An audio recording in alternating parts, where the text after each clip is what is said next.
नमस्कार, मेरा नाम है जूली। आप देख रहे हैं न्यूज़ 18 का डिजिटल प्लेटफॉर्म। 8वें वेतन आयोग को लेकर सरकारी कर्मचारियों में काफ़ी उत्सुकता है। क्या बदलाव होंगे, कितने पैसे बढ़ेंगे, कब तक बढ़ेंगे, ये जानने की इच्छा आपको भी होगी। खासकर जो सरकारी कर्मचारी हैं वो ये सब जानने के लिए काफ़ी बेताब है। तो बता दूं कि डीए, एचआरए जैसे भत्तों में बढ़ोतरी जारी रहेगी।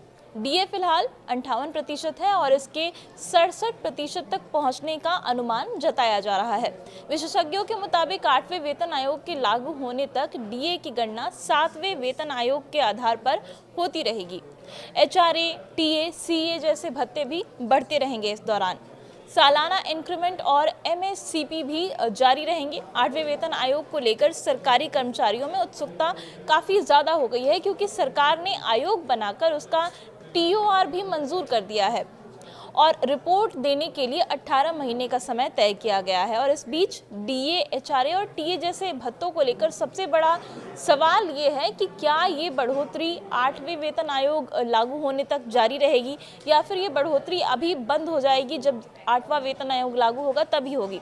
तो बता दूं कि फिलहाल डीए 58% पर पहुंच चुका है और विशेषज्ञ जो हैं वो ये मानते हैं कि 7वें वेतन आयोग की व्यवस्था अभी जारी रहेगी और इसके कारण अगले 18 महीने में 3 बार और डीए बढ़ सकता है। ऐसा होने पर डीए करीब 67% तक पहुंचने का अनुमान अभी जताया जा रहा है।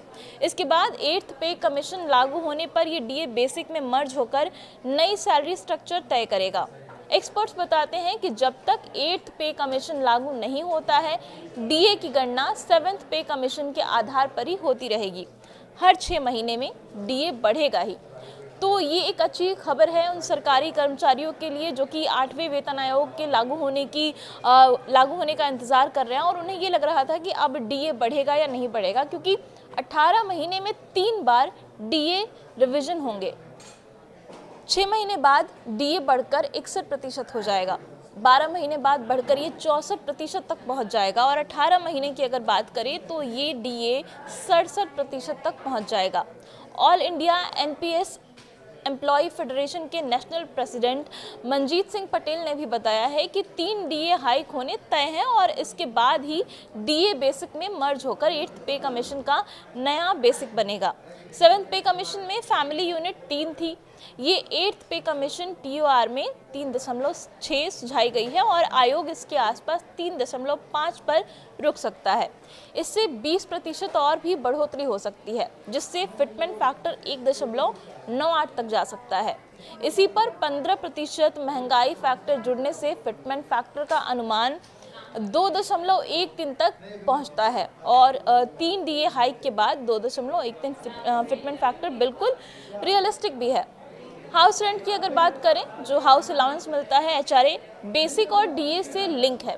डीए बढ़ने के साथ ही एचआरए भी बढ़ेगा। अलग अलग शहरों में रेट बढ़ने की संभावना जताई जा रही है।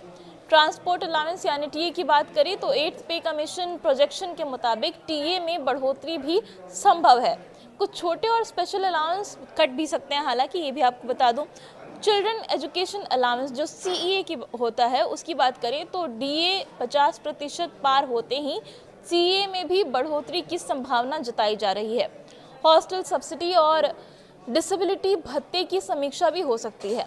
मेडिकल और फिक्स्ड मेडिकल अलाउंस यानी कि एफएमए को लेकर भी एक अच्छी खबर है कि पेंशनर्स को एफएमए बढ़ने की उम्मीद जताई जा रही है, क्योंकि 7th पे कमीशन में भी मेडिकल अलाउंस बढ़ा था। 8th पे कमीशन लागू होने में देरी को देखते हुए सालाना इंक्रीमेंट 3% मिलता रहेगा, यानी कि आपकी सैलरी में बढ़ोतरी जारी रहेगी। Modified assured career projection scheme के तहत 10, 20, 30 साल पर फाइनेंशियल अपग्रेडेशन जारी रहता है। हालांकि ये भी बता दूं कि ये सिर्फ वित्तीय बढ़ोतरी है, कोई पदमान नहीं बदलेगा, कोई प्रमोशन नहीं मिलेगा। उसके लिए बहुत अच्छा परफॉर्मेंस बेंचमार्क जो होता है वो ज़रूरी रहेगा और इसके बावजूद जो 18 महीने तक जब तक इसकी रिपोर्ट नहीं आती है तब तक सैलरी में समय समय पर बढ़ोतरी होती रहेगी, डीए, एचआरए बढ़ता रहेगा। तो ये बहुत अच्छी खबर सरकारी कर्मचारियों के लिए है और ऐसी ही तमाम देश दुनिया की खबरों के लिए आप बने रहिए न्यूज़ 18 के साथ।